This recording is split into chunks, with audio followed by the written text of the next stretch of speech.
play, Randy's roommate, Dave Traber, against Bryan Goebel. An incredible comeback story for him. Bryan will lead things off from near Kansas City. Kansas almost left the tour. He was so frustrated after an event earlier this season. Marshall, you're a little surprised that the average age of the guys on the show today is 40 years old? Well, I'm very surprised, but I'll tell you, this 27-8, I bowled Mike Edwards on this pair yesterday, and I found it to be a little bit tricky, and it looks like the guys are having a little problem trying to match up and line up to the pair right now. But yeah, it was interesting. You know, so many of these people that have made it this far in the tournament are you know, like contemporaries of mine. I bowled many years with all of them. One of the 40-plus crowd right here. Bryan Goebel at 41 years old, covers as he's back on TV.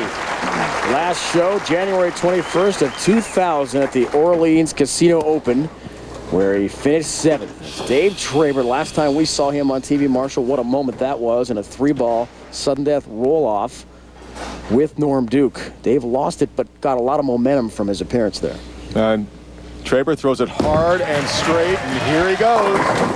Just busting it right into the pocket. 10 down in the pit for Traber. Does he throw it hard? Oh, man, a little friction helps that messenger come across. Dave's strike percentage, the highest in the field. So he didn't have to shoot a lot of spares. That makes his spare conversion percentage go up, right, Marsh? That helps a lot. I don't know what my strike percentage was, but it went down appreciably yesterday. But you had a great run to get here, no question about that, beating Walter Ray. We're coming to you from Lava Lanes, the Medford Open. Dave, Ryan, Randy Peterson, our entire crew, and we're honored to be joined by Marshall Holman. The Medford Meteor is in the booth with us and on fire early as Traber.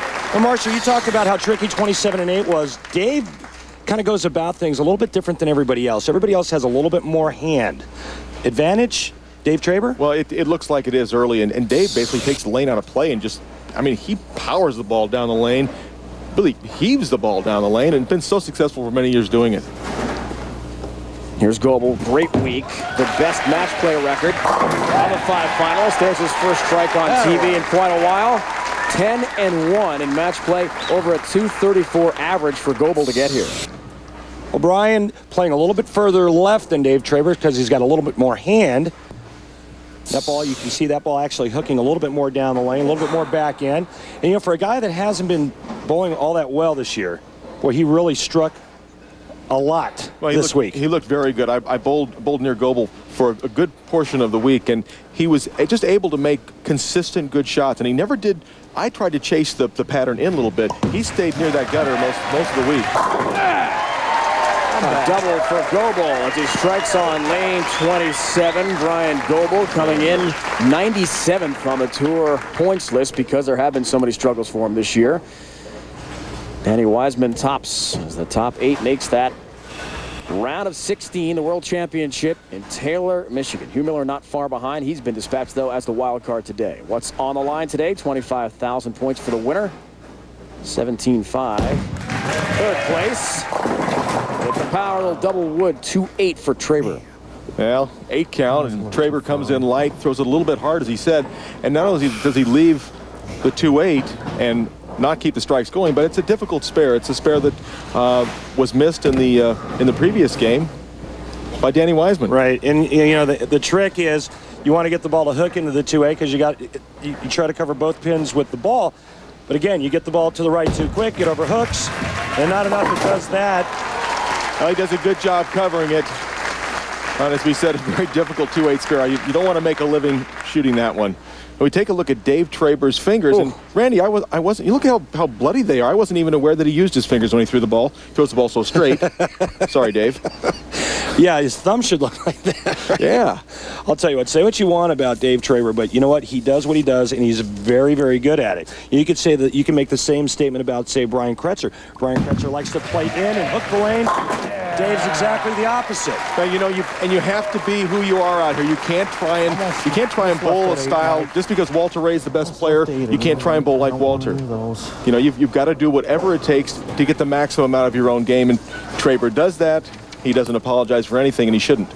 Play your game. While driving home from a tough appearance at Grand Rapids, Michigan, Bryan Goebel had determined he was going to leave the tour. He was going to hang it up. Nice look for pin deck out, gets a good break, but great advice, recommendation from his wife to stay with it. And his 10-year-old daughter Lauren helped out in keeping Dad.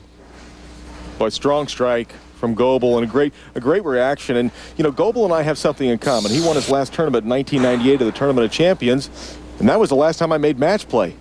Boy, that's a long time ago. You made match play this week. Goebel, I think they're going to name a city after him in Arizona because he's won 3 times in Tucson. Pocket and a 10-pin for him on lane 27. So, have you guys, either of you, been close at your heyday? Randy, same with you, to just hanging it up through a long, frustrating stretch where you weren't winning, weren't bowling consistently? I came so close, I actually did it, Dave. Yeah. I have hung it up, all right? Well, you know, I'll tell you, I took most of 2001 off, bowled a couple tournaments the latter part of 2001 and bowled lousy. And I was kind of in the same boat Bryan Goebel was in. I spoke to, I talked to my wife, and Becky said, you know what, money's great out there now. Why don't you give it one last shot, see what you can do, dedicate yourself once again, and see what happens. And I started off bowling kind of lousy, and you know what, look what happened. I turned it around and caught a win. And yeah, well, you know, it really takes so much dedication with today's game. It's changed so much, and that's what really threw me, you know, even going back into the early 90s through the reactive phases. I never made the change. It was necessary. That's why I watch bowling right now, and guys like Dave Traber dominate. 4 of 5 frames, strikes for Dave Traber. a little different in styles here. Here's your roller, and here's your thrower. Watch this ball actually bounce a little bit. That's the loft that Dave's creating, and that loft keeps the ball from hooking. That and the amount of speed that Dave throws. Strike here, a 9-pin lead for Dave Traber, looking for a triple in the 6th. Now low scoring in the first match, getting a few strikes now. That's got a hold. Oh, you could see it just looked to me to be left off his hand. Traber disgusted with the bad break, but I mean it is a bad break, but this ball never was far enough right to begin with. It cuts right through, leaving the pocket 4-9 split. Not a very happy Dave Traber. And when you're throwing it straight and hard, you have to have left.